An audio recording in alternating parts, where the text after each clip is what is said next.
그리고 나서 계약서를 일주일 후에 작성을 하기로 했는데 실제로 그 계약서 작성은 하지 않았어요. 알아보니 불법 건축물이었던 거예요.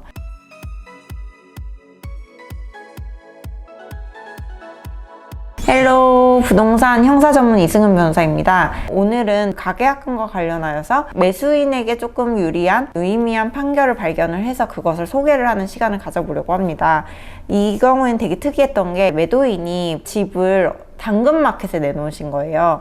6,300원. 근데 이건 6,300만 원인 것 같아요. 계약 목적으로 당일 계약금 거실 뿐 아니면 안 된다. 절충은 계약금 걸면 알아서 해드립니다. 이렇게 계약금을 걸라는 말을 굉장히 많이 하거든요. 근데 어떤 분이 이걸 사려고 토지와 주택을 둘러본 다음에 바로 500만 원을 보낸 거죠. 송금을 했죠.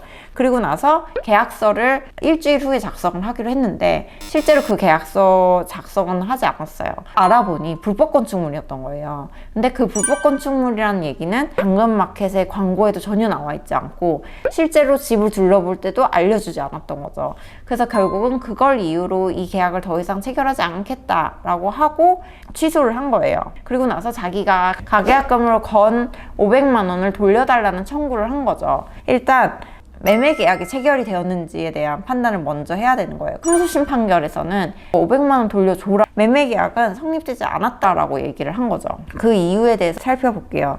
매매 계약은 본질적 사항이나 중요 사항에 관한 구체적으로 의사의 합치가 있거나 아니면 적어도 장래 구체적으로 특정할 수 있는 기준과 방법 등에 관한 합의가 있어야 계약의 성립이 있었다고 볼 수 있는데 이 사안에서는 어떤 구체적인 액수나 시기를 정하지는 않았던 거죠.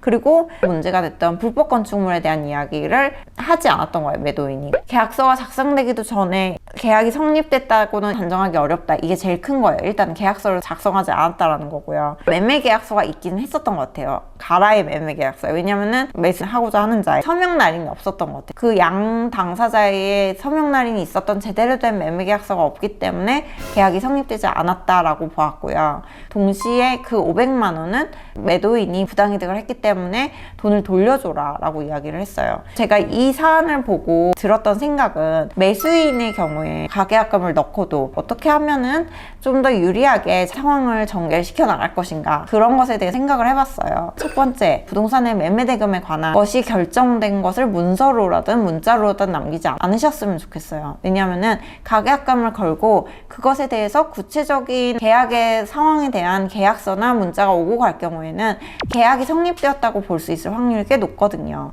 근데 그것 자체가 아예 없었다. 구두로만 이루어지고 있고 계속 뭐 금액에 대해서 합의가 이루어지지 않았던 거죠. 아니면 계약 일자라던가 뭐 앞으로 향후 계획에 대해서 그럴 경우에는 계약이 제대로 성립되지 않았다라고 볼 수 있을 가능성이 굉장히 높아요. 그리고 실제로 등기부등본을 확인을 하느냐 안 했느냐, 그것도 되게 중요한 문제거든요. 등기부등본을 확인을 하고 구체적으로 부동산의 현황이라던가 그러한 내용들을 원고가 알고 있었다고 한다면은 그거 자체는 계약이 진행된 것으로 볼 가능성이 높아요. 근데 등기부등본도 확인을 하지 않은 상태였고 매도인도 그거에 대해 설명도 하지 않은 상태였다면은 매수인에게는 되게 유리한 상황이라고 볼 수 있는 거죠. 그리고 가계약금인 경우에는 문자로 가계약금 100상환 하고 몰취한다 이러한 조항이 들어가 있을 수가 있거든요. 근데 사실 그런 문자를 주고받을 경우에 그런 거에 합의를 하셨다면 매수인에게는 되게 유리하지 않은 상황이 될 수 있는 거죠. 그래서 이런 상황을 보시면은 매수인 입장에서는 가계약금을 걸고도 이런 걸 하지 않으시면 가계약금 돌려받으실 가능성이 더 높아지시는 거거든요. 이 물건을 찜해 둔 다음에 이 물건의 현황이나 그런 거에 대해서 좀 잘 알아보고 싶으시면 말씀드린 매수인의 상황에 대해서 인지하시고 잘 활용을 하셨으면 원하는 물건에 대한 계약을 체결하는 데 큰 도움이 되실 것으로 보입니다. 제 영상이 도움이 되셨다면 구독, 좋아요 부탁드릴게요. 감사합니다.